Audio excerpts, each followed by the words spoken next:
My first question is for both of our discussants. On May 7th of this year, the Evangelical Manifesto, a document long in the making, was released to the public. Both of you were among the original signatories. How would you describe the moment in public evangelicalism which occasioned the development of the Evangelical Manifesto? What is the manifesto's most significant contribution to our understanding and practice of evangelical public engagement? And why did you endorse the document? Dr. Mouw, as you were a member of the steering committee that developed the manifesto, I'll ask for your answer first. Well, thank you. There's a lot to say about the manifesto, and I'll just make a few comments, and then we'll see what others might want to talk about. I first got involved with the manifesto when Os Guinness, who was the primary author, called me and asked whether I'd be willing to look at a document that he wrote, a 20-some page document, and whether I would be willing not only to critique it, but to help to formulate it and do whatever needed to be done in order for it eventually to become a public document. And when I read Oz's document, I was very enthusiastic about it. And we did get a group together who did the final editing of it. And incidentally, Rick Warren was very involved in that discussion. We spent a whole day together going through it line by line. After having gotten a lot of critical comments from a number of folks. That was sort of the origin of it. The intention of it was really to make a statement that we thought needed to be made.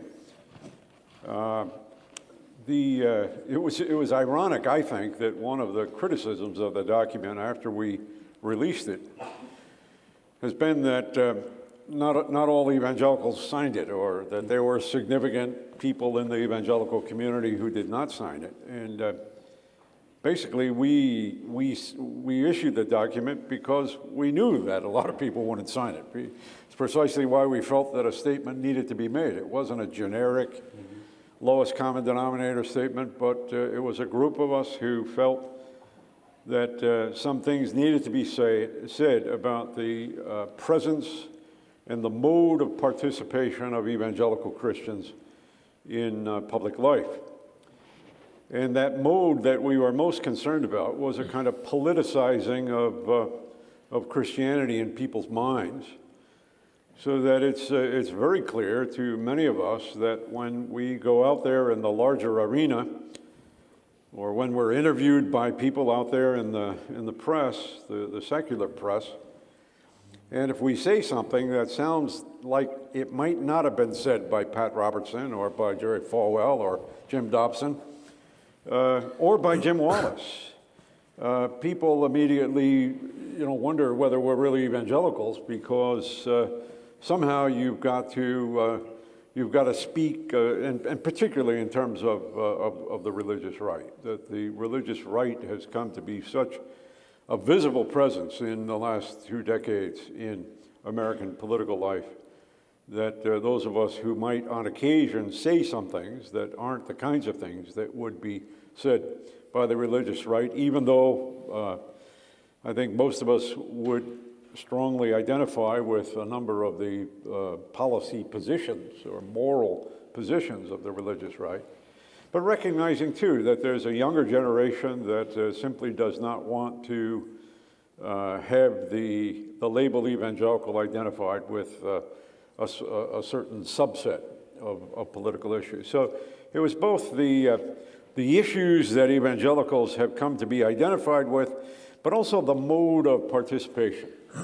That we're seen as intolerant, we're seen as dogmatic, we're seen as people who are insensitive to the realities of a pluralistic society. And so we issued this statement saying that something has to happen. And from my point of view, probably the most significant subheading in the whole document is number 3, we must rethink our place in public life.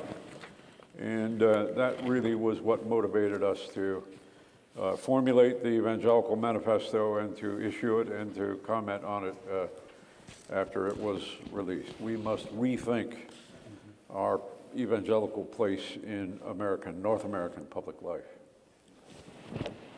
Thank you. Dr. Litfin?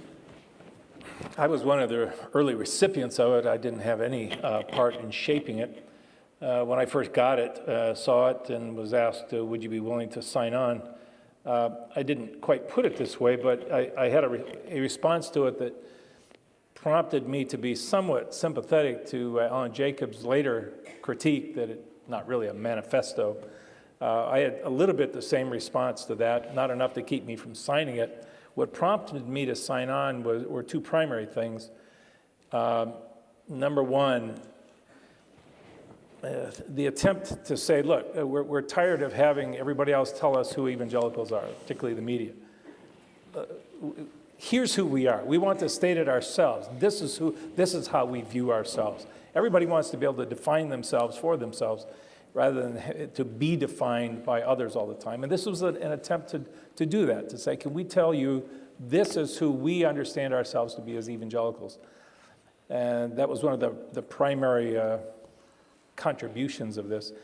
The other thing that prompted me to sign on was we were in the midst of this political season, even back then when this was done, and it had only intensified since then, was the call, the reminder, the prod to evangelicals, not to others, but to insiders, to work away from being co-opted by any particular political party.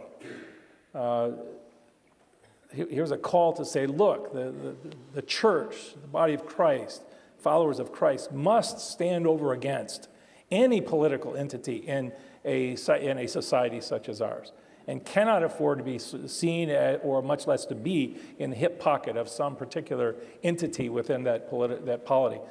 And I just found that, I say, okay, I think that so passionately that here was an attempt to say it in public and others wanting to say the same thing, and I'm saying, yeah, let's say it, say it again. I'm not sure how many people heard it or what kind of impact it's had, but it was something I felt like needs to be said, and I was glad to sign on.